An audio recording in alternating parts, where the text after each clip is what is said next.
अस्सलाम वालेकुम। मेरा नाम सफ़िया बेगम, राना अहमद अली की बड़ी बेटी। मैं आप लोगों से मुलाकात करने इसलिए आई हूँ चूँकि बहुत सारे लोगों को नहीं पता कि राना साहब के 4 बच्चे और भी हैं। मेरी वालिदा शहनाज बेगम, जिनकी मेरे वालिद से शादी 1978 में हुई। 80 में मेरी बड़ी बहन पैदा हुई गुलनाज बेगम। उसके बाद मेरी पैदाइश है 81 की, सफ़िया बेगम। फिर काशिफ, जब मेरे भाई काशिफ पाकपतन शरीफ में पैदा हुए तो मेरी खाला मोहतरमा मेरे भाई का छिला करवाने आई थी। उसके बाद उनके मरासिम मेरे वालिद साहब से बढ़ गए। जो लोग वो दोनों यहाँ से शहर छोड़कर चले गए। कुछ अरसे बाद मेरी वालदा को पता चला कि मेरे वालिद का जो रिलेशन है वो मेरी अपनी ही सगी बहन से, जिनका नाम शबाना बेगम है। मेरी वालदा की अभी तलाक नहीं हुई थी। उस दौरान मेरी खाला के घर 2 बच्चे पैदा हुए, कशमाला और मियाँ नवीद। जब मेरी वालदा को पता चला कि मेरी बहन के जो बच्चे हैं वो अहमद अली के ही हैं, तो उन्होंने कहा कि ये गलत है, ये शरय मोहम्मदी के हिसाब से ठीक नहीं है, तो आप ऐसा करें या तो इन्हें रखें या मुझे। इख्तलाफात बढ़ गए, मेरी वालदा को तलाक हो गई। मेरी वालदा को तलाक होने के बाद हम लोग कराची शिफ्ट हो गए। कराची में ही रिहाइश पजीर रहे। कुछ अरसे बाद 6 मई को, जिस दिन मेरे वालिद का मर्डर हुआ, इत्तफाक से मैं लाहौर अपनी बच्चियों को लेकर घूमने जा रही थी। रास्ते में न्यूज़ के ज़रिए हमें इत्तला मिली कि इस तरह राना अहमद अली साहब का मर्डर हो गया। मैं अपने बच्चों को ट्रेन में छोड़कर, चारों बेटियों को ट्रेन में अकेले छोड़कर और आधे रास्ते उतर गई। वहाँ से गाड़ी हायर की और जहाँ मेरे वालिद की तफसीम की जनाजा था, डीजी ग्राउंड पहुँची। सुबह 7 बजे मैं डीजी ग्राउंड में थी और 9 बजे तक इंतज़ार करती रही कि कब मेरे वालिद साहब का जनाजा आएगा और मैं देखूंगी। वालिद साहब की शक्ल जब मैं देख रही थी तो सामने नवीद साहब खड़े थे, मियाँ नवीद साहब, जो कि रिश्ते में भाई लगते हैं। और खाला मोहतरमा ने तो जहमत ही नहीं की कि वो एक फ़ोन कर दें कि बड़े वारिसों में शुमार होते हो आप लोग, आकर चेहरा देख लो। शदीद डर, शदीद खौफ उस जायदाद का जो मेरे वालिद साहब भी साथ नहीं लेकर गए और ये भी नहीं लेकर जाएंगे। और उस जायदाद के लालच में नवीद ने ये कदम उठाया है कि मेरे वालिद साहब के मर्डर में वो मुलव्विस है।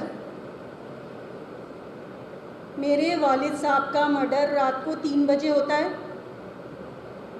और दोपहर 3 बजे तक कोई पुरसाने हाल नहीं है।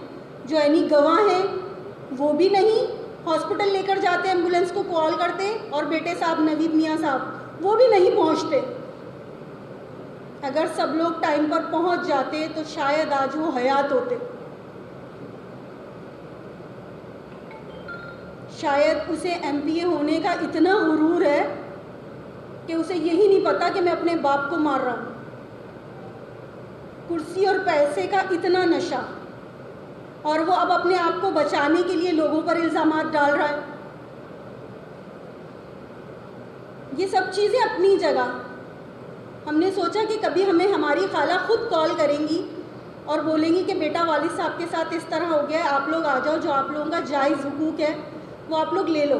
मैं इंतज़ार कर रही हूँ कि वो इद्दत से फारिग हो, और वो मुझसे पहले अपने सारे काम कंप्लीट कर रही हैं कि जो 75% प्रॉपर्टी शायद उनके नाम है, जो 25% बची है वो भी उसे वो अपने नशई बेटे, शराबी बेटे के नाम मुस्तकिल लगाने पर तुली हुई है। अब 1 महीने के अंदर अंदर उन्होंने जो प्रॉपर्टी का कुछ हिस्सा नवीद के नाम लगवा दिया है और बाकी लगवाने की तैयारी हो रही है, वो भी लग जाएगा। अल्लाह ज़िंदगी लगाए मेरे वालिद साहब के दोस्तों को, मोहसिनों को, जिन्होंने मुझसे रब्ता किया, मुझे ढूंढा, मुझे बुलाया। जो चाहते हैं कि मैं भी अपने जायज़ हुकूक की हिस्सेदार बनूं और सामने आऊं, उन लोगों की मेहरबानियों से मैं आज यहाँ हूँ।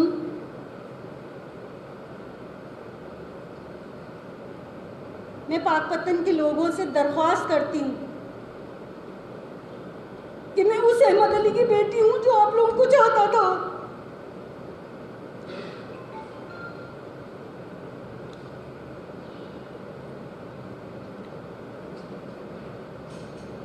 अबू के दोस्तों से, मोहसिनों से दरख्वास्त है, मेरे साथ खड़े हों, मेरे साथ चले, नवीद को उसके अंजाम तक पहुँचाएं।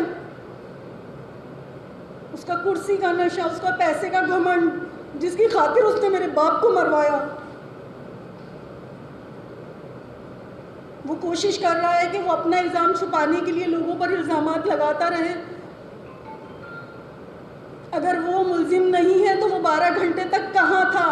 बाप 3 बजे मरा है, 3 बजे से 3 बजे तक कोई उसे हॉस्पिटल क्यों नहीं लेकर गया? मर्डर करने की सबसे बड़ी वजह कि अबू चाहते थे कि मैं अपने बच्चों को लेकर आऊं।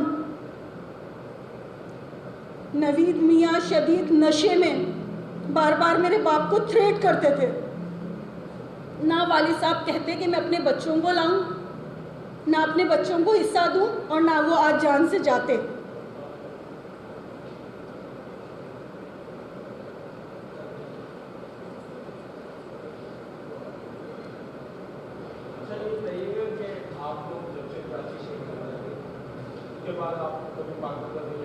नहीं, तो आप कराची क्या कहेंगे?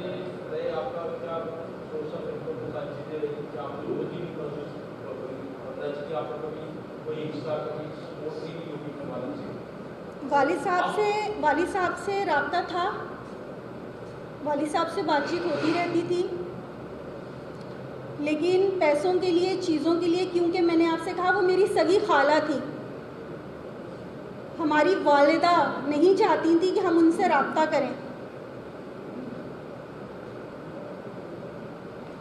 इस वजह से हमारी मुलाकात, या हमने पैसे के लालच को, कभी मैं नौकरी कर कर अपना घर सरवाइव करती हूँ, काशिफ भी जॉब करते,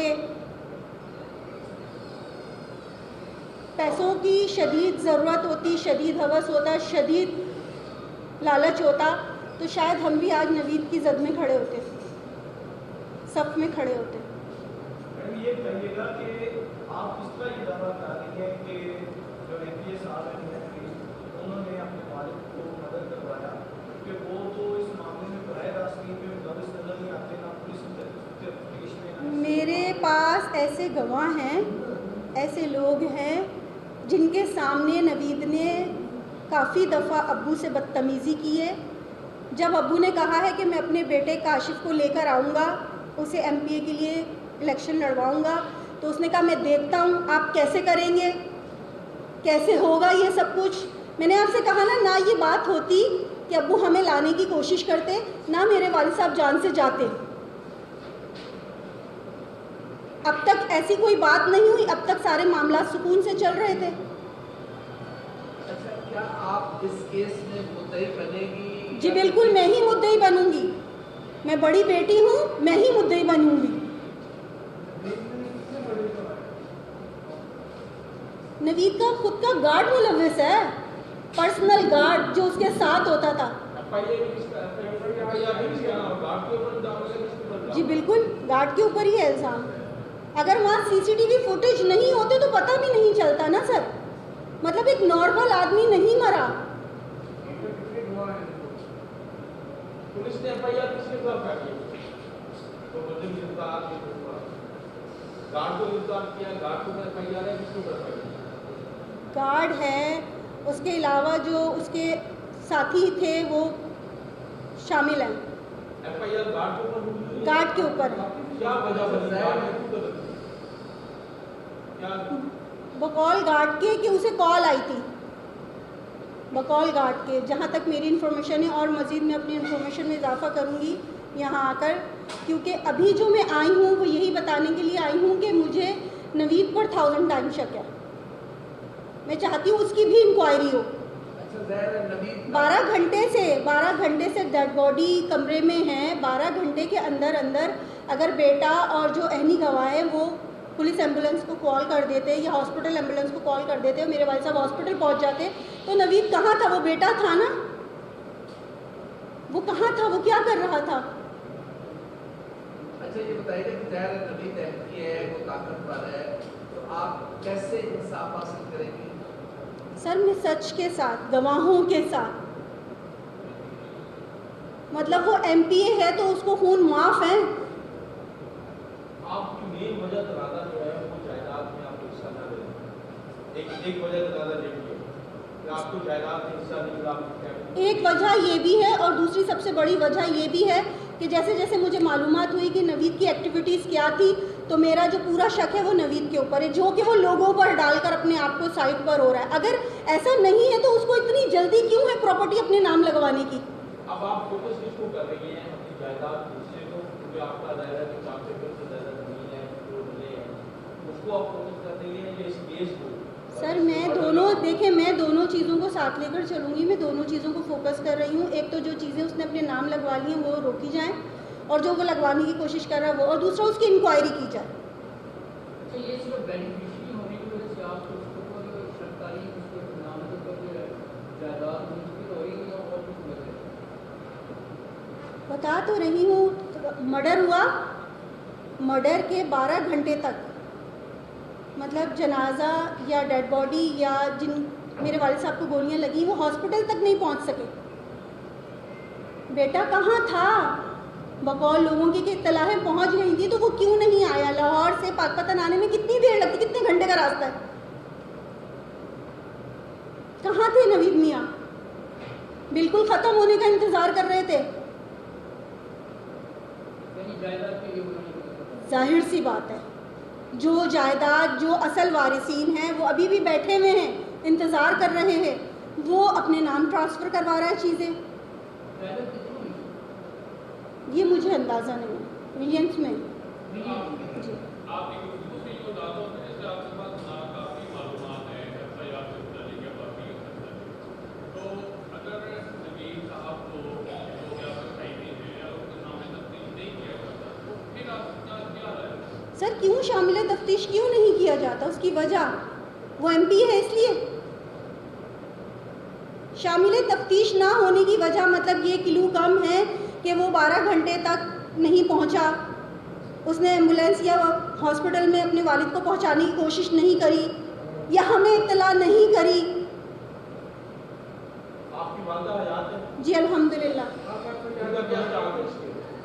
मैं तो आज से 23 जून को मैंने डीजी ऑफिस, हाई कोर्ट, तमाम वालदा के थ्रू एप्लीकेशन सबमिट करी हैं। ये एप्लीकेशंस, ये तो मैं आज यहाँ बैठी हूँ, इससे पहले मैं एप्लीकेशन सबमिट कर चुकी हूँ जिसका कोई रिस्पांस नहीं आया। मतलब एक नॉर्मल आदमी की आवाज़ सुनी ही नहीं जाएगी क्योंकि वो एमपीए हैं। मैं राना अहमद अली की बेटी हूँ, मैं ये बात बोल रही हूँ, इसका कोई सदाकत नहीं है, इसकी कोई इंक्वायरी नहीं होगी। अगर वो बेटा है तो मतलब उसके लिए कोई इंक्वायरी नहीं है। इसकी जगह हम भी होते तो हमारी भी होनी चाहिए थी।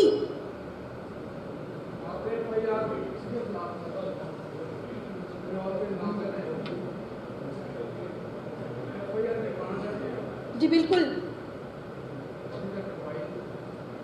सर, कल मैं आई हूँ, आज मैं यहाँ बैठी हूँ, कल इंशाल्लाह जाऊँगी। अभी मैं कराची से आई हूँ, आज मैं आप लोगों से रब्ता कर रही हूँ।